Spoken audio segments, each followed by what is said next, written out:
daughter in a stroller down the Hooker Strut. Wow. Oh, wow. This is, y'all talking a lot? Yeah, Okay. yeah. And it's like his baby daughter's like a senior maybe, and Well, you know, guns on people what you growing want up to, on like it. cemetery, or for,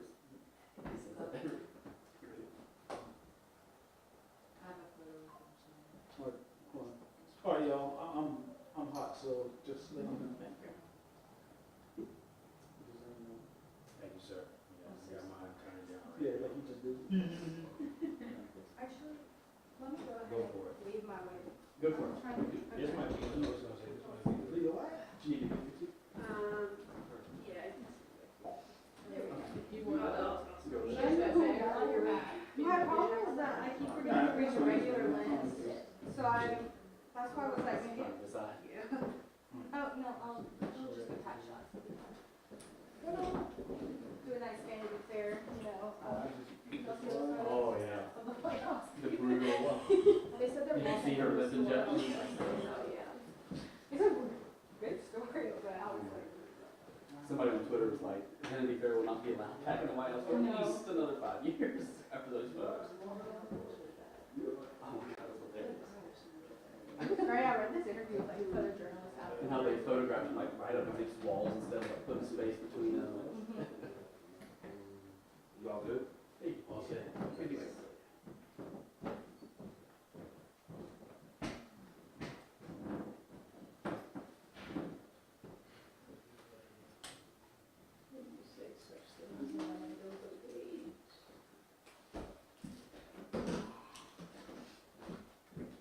You did it much better.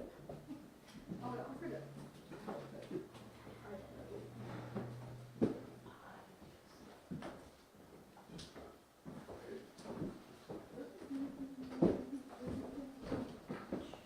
All right. Good afternoon, everybody. Everybody's good? Yes, sir. Great. Well, I would say today's a decent day and some decent news that we received today. I'm Tyler Bailey. I have the honor of representing Jarvis McKenzie. I got a call last night from one of the assistant U.S. attorneys that there was going to be an announcement about this indictment that came down from the Department of Justice. And I called Mr. McKenzie when he was at work and to let him know about the indictment that was announced in the press conference, and he wanted to address y'all today. But before we get started, I want to thank a few people. I want to thank the U.S. Attorney Brian Sterling for his efforts in seeing this prosecution to where it is today. Assistant U.S. Attorney Lamar File, who has been actively involved with us because he's been keeping us informed about the status of the federal investigation and the indictment that was handed down. Sheriff Leon Lott, who did an excellent job in the arrest that they made on this and their investigation into this matter as well. I had a phone conversation with him today, and he let me know about his conversation that he had with Brian Sterling the day of this happening. So I think that sends a really strong message about the law enforcement partnership that was reiterated earlier, that hate crimes have no place in South Carolina. And while we are thankful for the federal government, the main justice as well, Department of Justice, U.S. Attorney's Office, Sheriff Lott, there's still one missing person or a party from this conversation, which is the state. I think this reiterates the need that there needs to be a statewide hate crime bill. If federal government can say that, there's no reason why the South Carolina legislature should not be in a position to pass a statewide hate crime bill. This is really one step in Jarvis's recovery, and one thing we have talked about is full justice, which means you need there to be criminal responsibility on all levels to really weed things out. That's federal, as you see. You have the Richland County hate crime ordinance. There's also other state crimes he's accused of committing. You have the federal hate crime regarding housing, the firearms, and he's going to receive some responsibility for that. There will be civil responsibility that he will have to own up to that we will be pursuing. But it's really important that the state look as a public body about what they can do to show that hate crimes have no place here. And Mr. McKenzie is pleased with where we are today, but there's still a lot of work to be done. And he'll make some brief statements. We'll take some questions, and we'll go from there.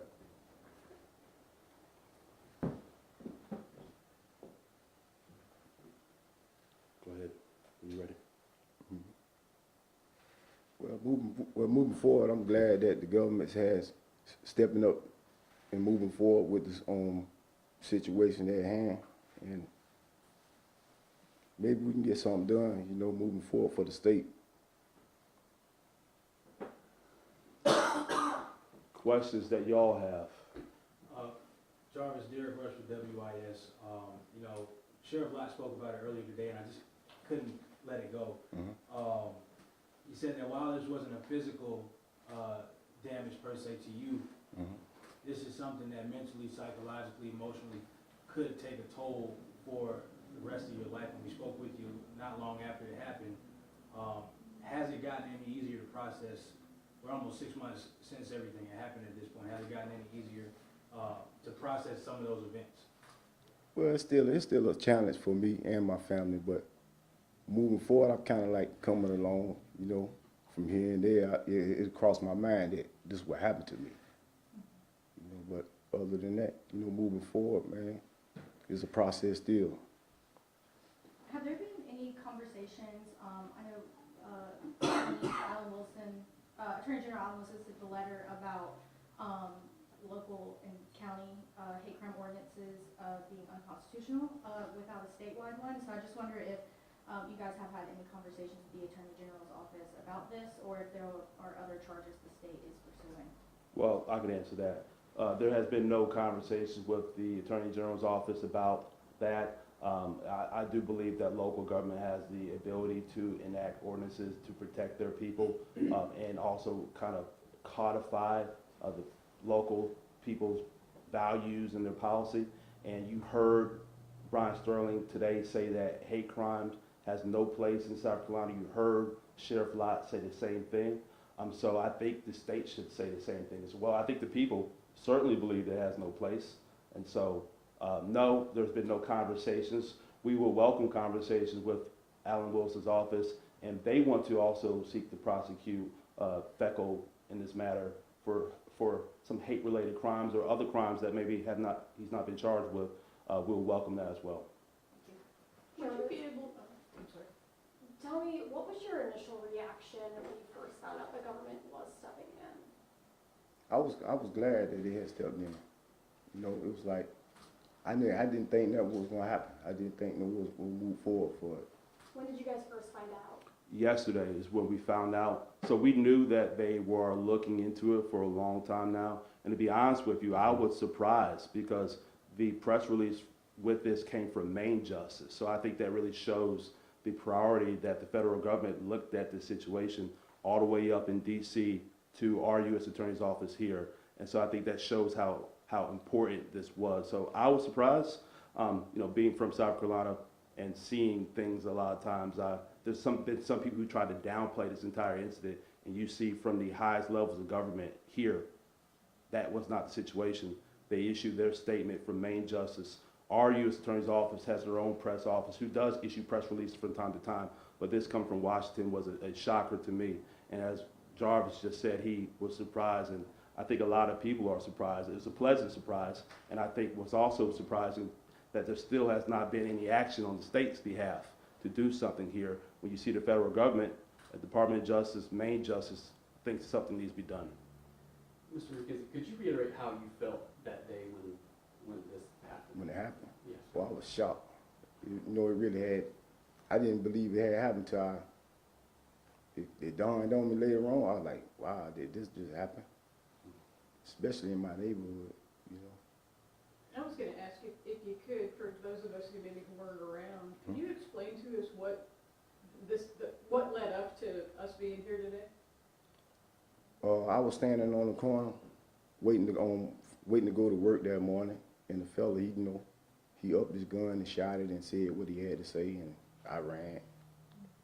That's pretty much what happened. And from there, well, I'll just add for some context, that happened. Before then, you had Richland County Council, Councilwoman Tyra Little. She introduced a local hate crime ordinance. This situation happened with Jarvis, and for a while, Jarvis, he went to work the day this happened. He's getting off work now. You can tell he's hard working. He was not going to say anything about it.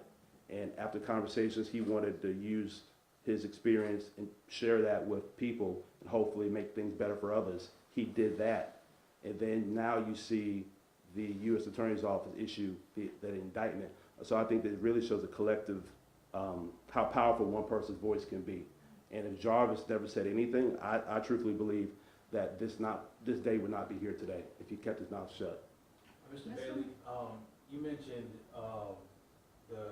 we heard about the federal indictment earlier today. You also brought up some civil pursuits that you guys are taking. Can you elaborate on that a little bit? Yeah, well, we have not filed anything officially as of today, but we will be filing a civil lawsuit. There's going to be full responsibility here. There's not going to just be criminal culpability civilly. There's going to be responsibility for Mr. Feckel and anybody else who aided and allowed them access to firearms knowing that he had racial animus in his heart. The federal government did a lot of due diligence before they did this indictment. They do not make indictments like this if there isn't a strong case, and I think that shows that there's a lot out there. There's still some more fact-finding we have to do regarding ownership of firearms, how he had access to the firearms, and if more of other information regarding his racial animus that we see played out here. That should not be the case. You see, he lives in that neighborhood. He has a right to be in that neighborhood, and using violence and intimidation to try to scare him, feeling like he's not welcome, serves no place. And so hopefully the civil lawsuit is going to go a long way in helping Mr. McKenzie recover, but also just putting on notice to others that the federal government believes this is a problem. You see local government thinks it's a problem, and there could be civil responsibility if you use hate in a way that is wrong, which is any time you use it. Any particular charges that you're thinking of right now? I can't say, but I'll be sure to let y'all know once it's done. I'm curious, this morning, Watt and Sterling both mentioned kind of the physical and mental toll. And, being the first person going through this with the Richland County ordinance, have there been victim services or victims advocate services where it relates to either psychological, mental, spiritual help that have been reached out to you from the different agencies involved? Well, one thing I forgot to mention, we'd like to thank the Fifth Circuit Solicitor's Office.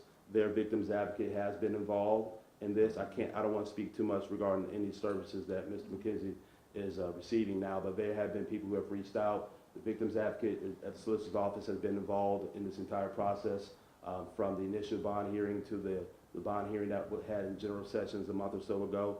And so there's going to be a long road for Mr. McKenzie. This is something that's going to stick with him the rest of his life. And I'm proud of him for what he's done so far. But he's a strong man, but that doesn't mean he doesn't hurt still. It's not something that he still deals with. So I can't speak. I don't want to give too much information about the services that he's receiving or willing to receive. But there are people who are actively out there who are here to support him. Mr. McKenzie, how has your life changed since this incident, and do you find yourself living in fear at all in the neighborhood, or just living out your daily life in general? Some of the time I do, like big crowds, being around people who I don't really know. So it'll always come back to me like who is who, sometime. Mr. Bailey, did Mr. Feckel live in the community alone, or is any of his family or relatives still in that area, or? Well, I don't want to put too much information out there about his family. I don't want anybody to look into his family. But I do know that he lived in that community. He had access to amenities in that community, and there are people who know him in that community who lived with him. And so I'll say that, but I don't want to put his family into it. At the end of the day, Mr. Feckel is the one who's indicted here, and but we will pursue people who either furthered this and him as well as Mr. Feckel as well. Could you maybe talk a little bit about how state protections or state law could help people in counties with ordinances like Richland County? Well, the counties have stepped up and local governments have stepped up because the state has not done anything. They have failed to act. So if the state had a statewide hate crime bill, one, it sends a message.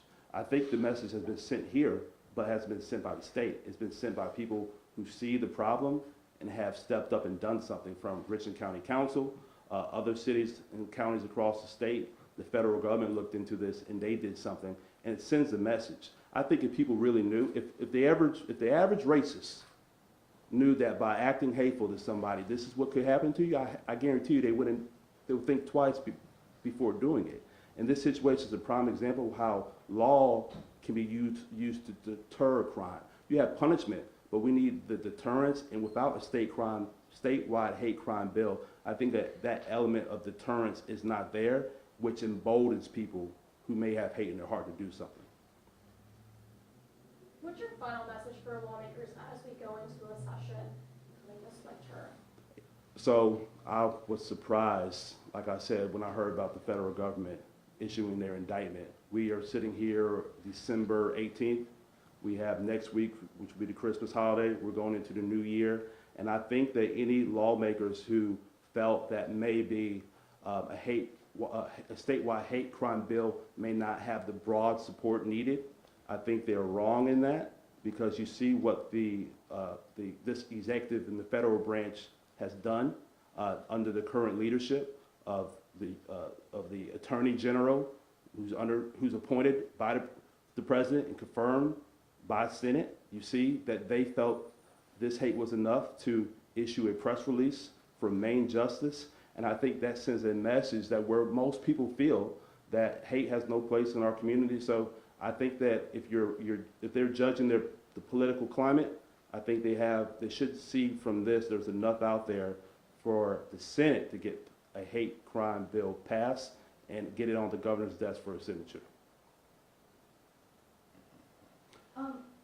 I know you guys have talked about kind of appreciating the government's response, but how has it been watching the community's response to this incident and the outrage? I don't really see too many people in my community, like, cause I be at work, you know, I be in and out when it's dark, you know what I'm saying? So I don't really too much see nobody outside of my neighbors. Well, Mr. McKenzie, he's hard working. He gets up really early, goes to work. He gets off late sometimes. He's not perusing comments looking, but I can tell you that I do a lot of that. But I'm still working too, but I look at the comments, and I think that the majority of people have shown support for Mr. McKenzie, have said that hate has no place in our community, and I think that's reflective in what we've seen from law enforcement. You do have some people out there who have said, oh, this is nothing, it wasn't that serious, but I think those are the minority. And I think for people to understand what it takes for a federal grand jury to convene, what it takes for an FBI field office to decide to investigate a case, that being given to the U.S. attorneys who then evaluate it, then convene the jury, present the case to the jury, then the jury issues an indictment. That's a real methodical process. And so I think that, to me, is reaffirming of where we are, where people are. It's referring what I think that this our U.S. Attorney's Office has done under the leadership of Brian Sterling. And I'm pleased with what I've seen from community response. And so there's just one other body that has not responded positively yet, which is the state. And I hope that lawmakers will do something this upcoming legislative session. But I am pleased with the community response so far, and they outweigh those who have hate. Any other questions?